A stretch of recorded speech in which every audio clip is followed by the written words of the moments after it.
BJP ప్రెసిడెంట్గా మాధవ్ గారు ఈరోజు ప్రమాణ స్వీకారం చేశారు.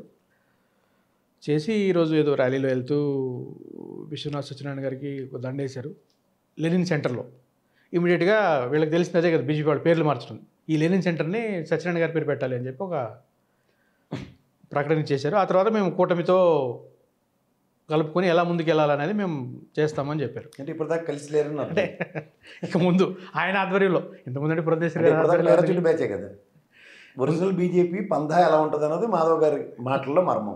ముందుగా ఎప్పుడు ఉంటారండి ఇక్కడ ఢిల్లీలో ఉన్న ఆ ముస్లిం యోధులు అందరి పేర్లు మారిస్తేనే కానీ వాళ్ళకి నిద్ర పట్టట్లేదు. ఇప్పుడేమో మన లెనిన్ గారి పేరు పడ్డారు. అదొక స్టేట్మెంట్ ఇచ్చారు, ఆయన మార్చారా అనేది మనకు తెలియదు. కానీ వాళ్ళకి ఇలాంటి పరిమాల పనుల మీద చాలా ఎక్కువ శ్రద్ధ ఉంటుంది బీజేపీ వాళ్ళకి. ప్లస్ ముందు కూటమితో ఎలా ఉండబోతుంది బీజేపీ లైన్ అనేది ఆగస్టు దాకా చూద్దాం సార్. ఆగస్టులో ఎప్పుడు సంక్షోభం ఉంటుంది తెలుగుదేశానికి. అది దాటిందంటే ఆగస్టులో మిరాకలే. అందులో ఈ మధ్యలో ఏమైనా ఆవేశపడి లోకేష్ గారిని ముఖ్యమంత్రి చేద్దాం అన్నప్పుడు అప్పుడు ఒరిజినల్ కలర్స్ ఆఫ్ బీజేపీ బయటకు వస్తాయి. వాళ్ళు ధరంపోవడ దీక్షలు ఉంటాయి, ఏముంటాయి అన్నీ తెలుస్తాయి. ఇప్పుడైతే ఫస్ట్ థింగ్ 2 రాష్ట్రాల్లో ఒరిజినల్ బీజేపీ పందా ప్రదర్శించడానికి ఇక్కడ రామచంద్రరావు గారిని అక్కడ మాధవ్ని డిప్లాయ్ చేయడంతోనే అర్థమైంది. They are not going to entertain any more parachute batches. Already కూరలు పీకిన పాముల్లాగా ఉన్నారు వాళ్ళు. ఉన్నకాటుకున్న వాళ్ళు ఏదో కింద మీద పడి లాబింగ్లు చేసుకోవడమే కానీ బీజేపీ క్షేత్రస్థాయిలో వాళ్ళకున్న పట్లు అన్నీ లేవనేది ప్రూవ్ అవుతుంది. అక్కడ ఆంధ్రాలో అయితే లేదు. ఇక్కడ అంత లేదు.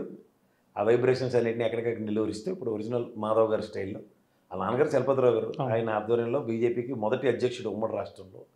ఆ లెగసీని మాధవ్ కంటిన్యూ చేస్తారు. అది దాన్ని అయితే వాళ్ళకి బ్రహ్మాండమైన విశ్వాసం ఉంది. అంటే టీడీపీకి అంత సపోర్ట్ ఉంటుందా ఉండదా, జనసేనతో ఎలా ఉంటుంది ఏం కనపడదు సార్. అది ఎలక్షన్ వస్తే కానీ మనకి జనసేనే ఉంది. ఇటు ఏమంటే అటు రా అంటే ఇటు అంటే రా అంటే అటు. ఇప్పుడు మీకు ఒకటే చెప్పాలి, జనసేన మీకు అర్థం అవ్వాలంటే జహాపనా పాలిటిక్స్ నడుస్తున్నాయి. ఆవు గట్టును మేస్తే దూడలు సీలో మీద కదా. నేను 15 ఏళ్ళు నీకెందన ఉడిగం చేయడానికి నీకెందన పని చేయడానికి నీ సిద్ధం అని జగన్మోహన్ రెడ్డి గారు ఓపెన్గా చెప్తున్నారు. ఎట్టి పరిస్థితుల్లో ఓడగొట్టడమే మా జేయం అని మాట్లాడుతున్న పవన్ కళ్యాణ్ అంటే సరెండరింగ్ పాలిటిక్స్ తెలుగుదేశం చేస్తాడు. మరి తెలుగుదేశం కూడా సరెండరింగ్ పాలిటిక్స్ చేస్తుంది ఆబ్వియస్లీ బీజేపీకి. ఈ చైన్ సిస్టమ్ ఎకో సిస్టమ్ బ్రహ్మాండంగా నడుస్తున్నంతకాలం బాగానే ఉంటుంది. ఎప్పుడో మళ్ళీ చంద్రబాబు గారికి కోపం రావాలి, ఆయన మళ్ళీ ధరంపోవడ దీక్షలు ఉండాలి. అది జరగని పని. ఎందుకంటే ఆయనకున్న సామర్థ్యం, ఆయనకున్న మేధా సంపత్తి నేనైతే క్లియర్గా చెప్తున్నా.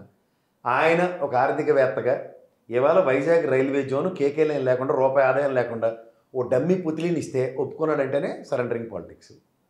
మన చిన్నపిల్లలు చేసి మోసం చేస్తాం, 3వ ఫర్నెస్ కూడా ఓపెన్ చేసాం, 11,000 కోట్లు స్టీల్ ప్లాంట్కి ఇచ్చాం, దానివల్ల పరిరక్షించబడిందని చంద్రబాబు గారు కన్విన్స్ మనకి చెప్పారంటే అదొకటి ఎస్యూజ్ మీ అని అర్థం.